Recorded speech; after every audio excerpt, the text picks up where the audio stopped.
Okay, today's lesson is going to be lesson 7 in our deep study of character unit. Yesterday, we talked about character and setting, and we talked about the differences between physical traits and personality traits of a character. And we said physical traits are the way that the character looks, their physical appearance, their age, their gender, things like that. The way you would describe a character so that we can picture them in our minds. Then we said personality traits are going to be all the ways that your character acts. So those are going to be your character traits, right, that we've discussed in class before. So that was what we discussed for character. For setting, we talked about the very basics of the where is going to be the location, and the when is going to be the time period. The time period might include what year it is, what month it is, what day it is, what actual time of day it is, what season it is, how long the story lasts. Does it span over one year from beginning to end? Does it take place in one day?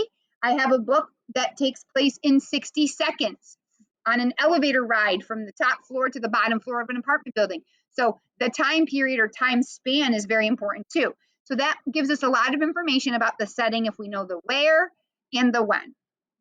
Today, we're going to be moving into the next, scooch that, the next part of understanding setting. And this is going to be where we take it into that 6th grade level of analysis. In the past, 1st grade, back when I had you in 1st grade, we did the setting is where and when the story takes place, right? You've been doing that for years. You can tell me the name of the setting. But in 6th grade, we're not just talking about the where and the when. Now we're talking about the mood of the setting. Okay, the mood, which is the feeling that you get as you're reading about the place and the time being described. So it's kind of like you as the reader, how you feel. Okay, and I'll go over what that kind of means and what that looks like.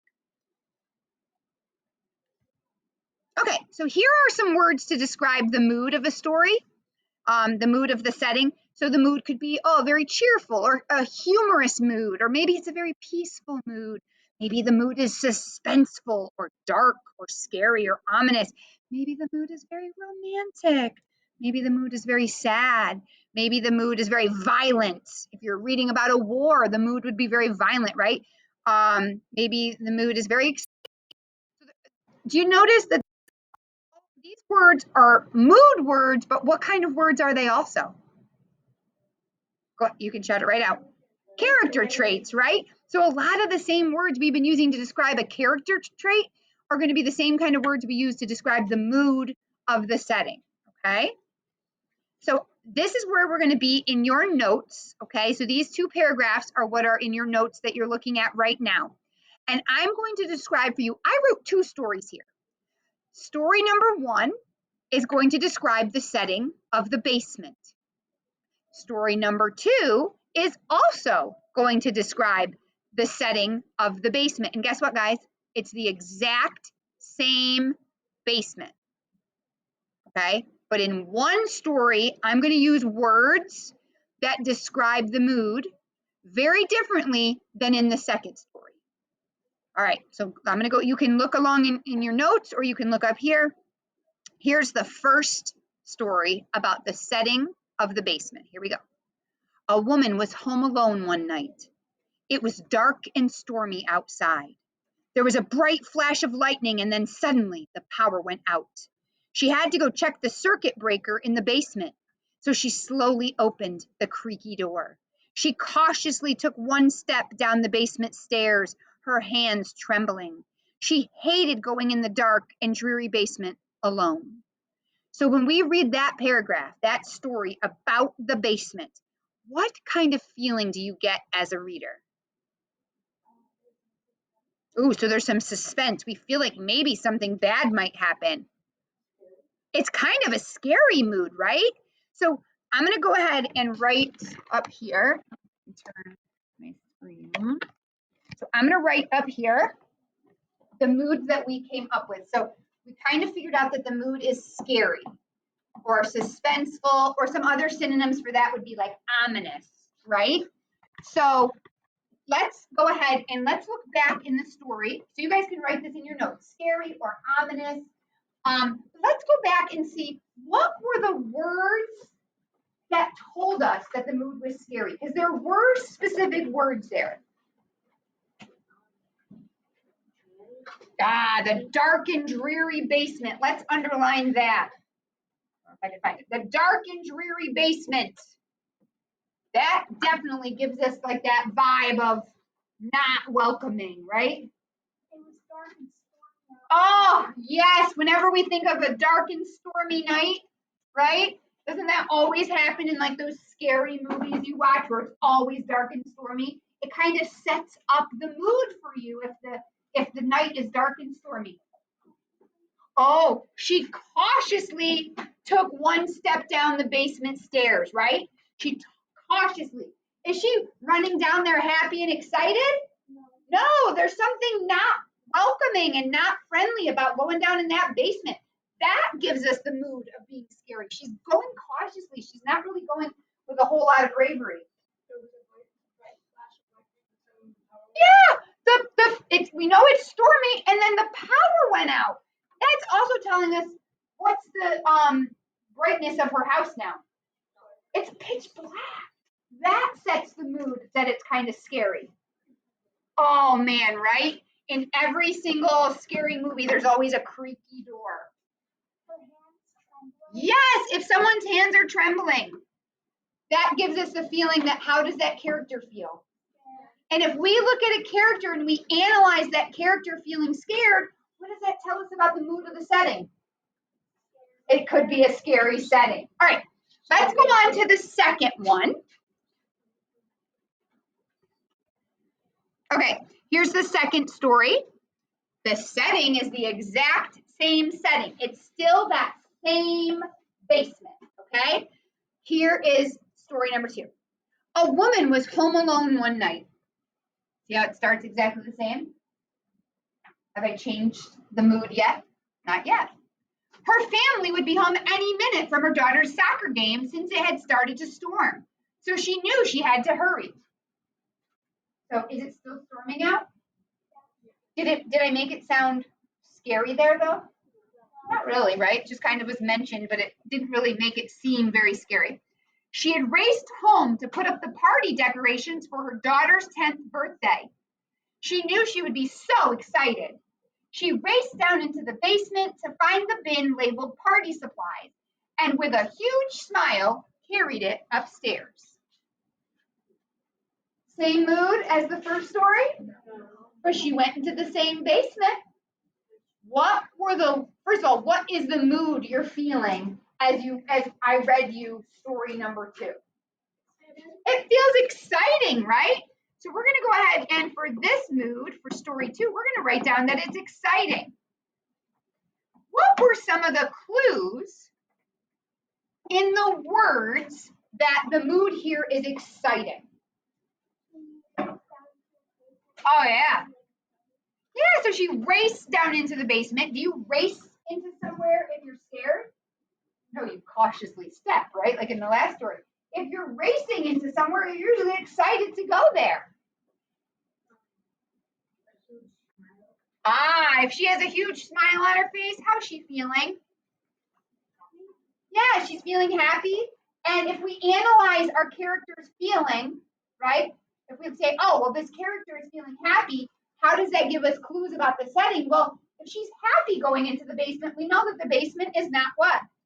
It's not scary in this story. She's setting up decorations for her daughter's birthday party. So for her daughter's, she's raced home to put up the party decorations for her daughter's 10th birthday, right? Birthdays, are they usually a scary event or are they usually exciting and fun, right? So the mood of this event is totally different than in the first story. I was going to say she also says that she would be so excited. Right. If her daughter's going to be excited when she comes home and sees these party decorations, what does that tell us about the mood? It's exciting. All right. So there's a lot of clues here about the mood. And do you see how even when the setting is exactly the same, the way that we describe the setting is going to give us very different information about the mood. All right. Can I have somebody come up and erase that board for me? Anyone, maybe even two of you, if you. All right. So now I want you to think about, yeah, can you do it at the same time? I want you to think about our story front desk, okay? So put your eyeballs up here. You can actually put your pencil down. You can keep your notebook in your lap or whatever, but just as long as you're staying focused here. So as we're reading front desk, okay, I want you to, and as you're reading your independent reading book, I want you to be thinking about the setting. And what clues is Kelly Yang, the author of Front Desk, giving us about the mood of the setting in this story? And then also in your independent reading book, your author has been giving you clues about the mood of the setting of your story. So you have to first think about what the setting is, and then you have to think about what clues has the author given us about the mood of the setting. So for example, sometimes your setting might just seem ordinary. Like you might say, oh, Mia in that chapter was at school. And I might say, well, what was the mood of the setting? And you're like, well, it was just a school. Well, in sixth grade, guys, I want you to take your analysis to the next level. I don't want you to just say, oh, it's just school. I want you to think about, well, what kind of school is it? Is it the kind of school when Mia walks in where the kids are, she notices the kids treat each other really well and they're really welcoming and everyone seems very kind and caring and the teachers are supportive? That would give us one type of mood for the setting of the school, right? But what if it's a place where she sees bullying happening or where she feels like she can't be her true self and she's embarrassed of who she is? Would that give a different mood of that school than if it was a warm and welcoming place? Totally. So you have to look for those little clues. They're not going to come out in a book and say, the setting is the school. The school was very warm and welcoming, right? They're not going to say that.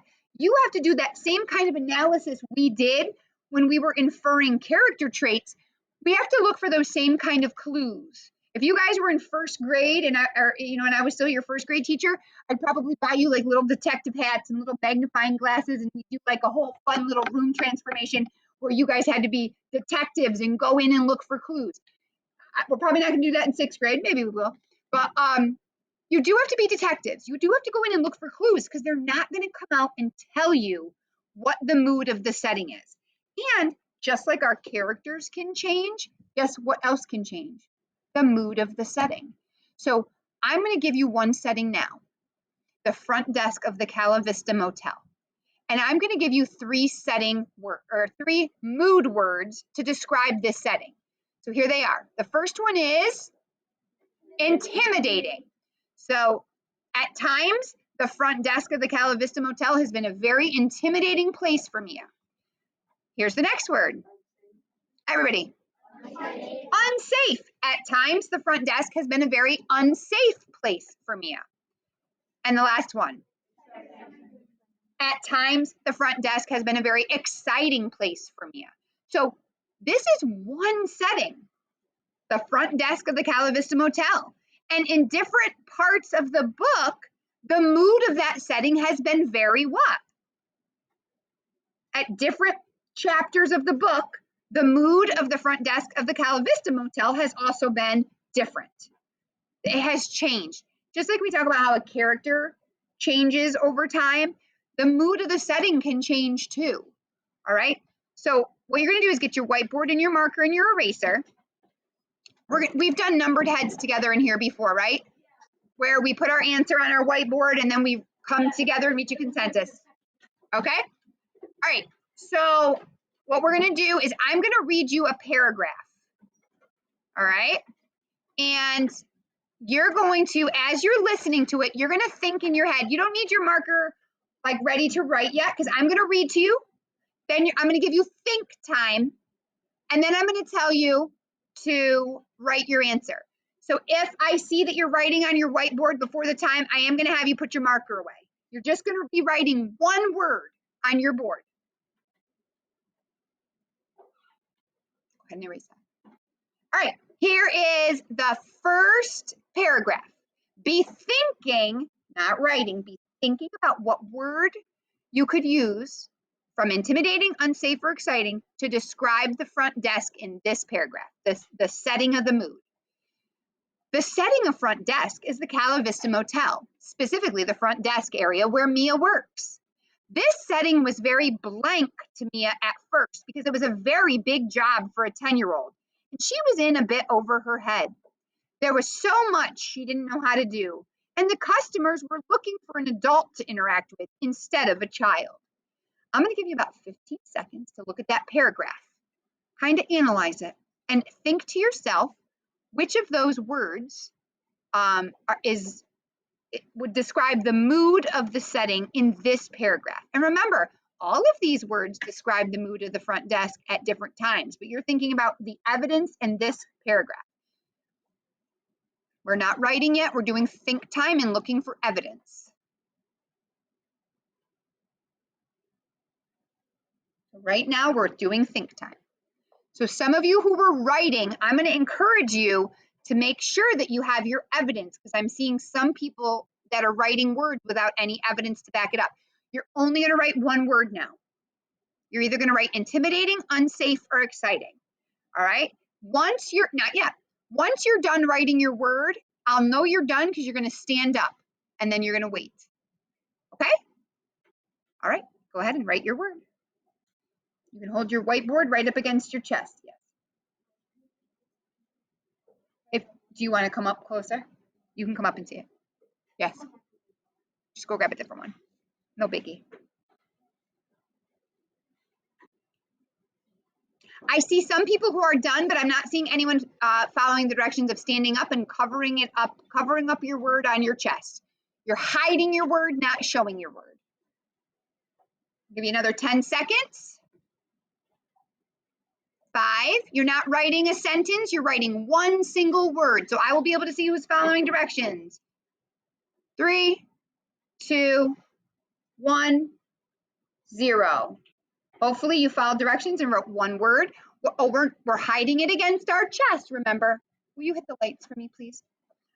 What we're going to do now, this whole time I meant to turn them on and now off. I totally misspoke. What we're going to do now is we're going to do numbered heads together, where you are going to come together with your group and you're all going to agree on an answer, okay? And when you have an answer that you can all agree on, you're going to have a seat, all right?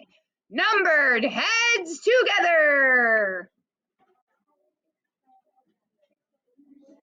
If you put a word, make sure you can convince your team why that is correct.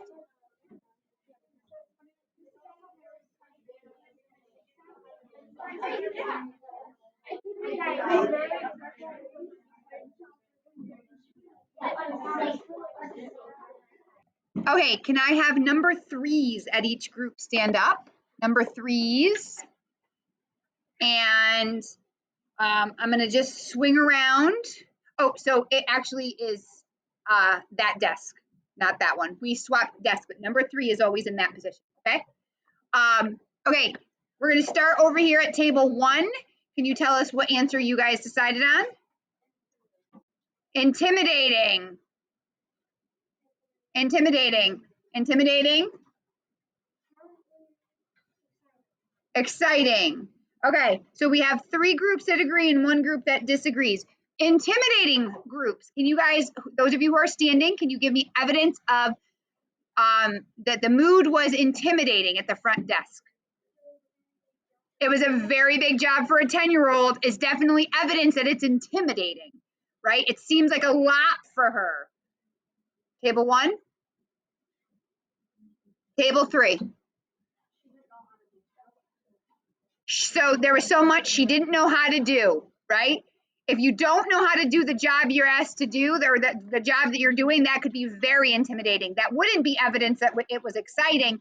It would be evidence that it was intimidating. And table 1. Oh, saying she's a bit over her head. That means it's too much for her. It's intimidating to her. So lots of evidence here that it was intimidating. No evidence that it was exciting. None at all. Okay, let's look at the next paragraph. Okay, here's the next paragraph. Oh, while I'm reading this, you can take 3 seconds with your eraser to clear your board. 3, 2, 1. All right, the setting of the front desk is blank because Mia was put into a very dangerous situation where a drunk man grabbed her angrily and wouldn't let go. If Hank hadn't come along, she could have been hurt. Mr. Yao refuses to take any necessary precautions to protect the Tans, like put in security cameras. He is so cheap that he doesn't want to spend the money. Now, I want you to take 15 seconds without writing and look at the evidence. And I want you to think about what evidence is in this paragraph that makes you feel a certain way. And then I want you to think about which of those words describes the mood of the setting in this paragraph.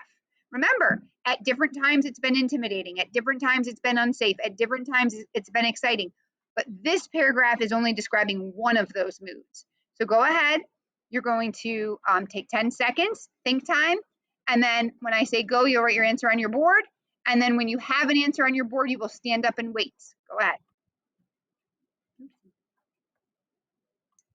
Let's share the evidence now that the front desk of the Cala Vista Motel in this paragraph showed unsafe, an unsafe mood. Let's start over here at table 1.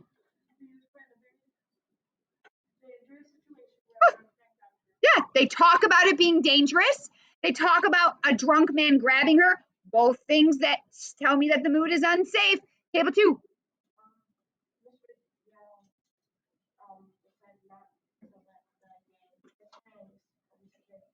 Right. So if Mr. Yao is refusing to put in security cameras, why are the security cameras there? Or why should they be there? To keep them safe. So if he's not going to put in security cameras to keep them safe, what is the mood of that setting? Everybody. Well, of our words, unsafe, right? And table 4, what was your evidence? A drunk man grabbed her angrily. And they talk about how if Hank hadn't come along, she could have been hurt. All of those are evidence that the mood of the setting is. Okay, so what you're going to do now, everyone has this piece of paper that shows these 3 words: intimidating, unsafe, exciting. It shows the setting, the front desk of the Cala Vista Motel. We've now gone over all the evidence that the front desk of the Cala Vista Motel was intimidating. We've gone over evidence that shows that the mood of the setting was unsafe. And now it's going to be your job to give some evidence, just like I did for unsafe and intimidating. You're now going to give evidence that the mood of the front desk of the Cala Vista Motel is exciting, exciting. So you're going to do that right here on this piece of paper. And when you are done, you're going to transition directly into reading workshop with your independent reading book. Okay? All right. Thanks.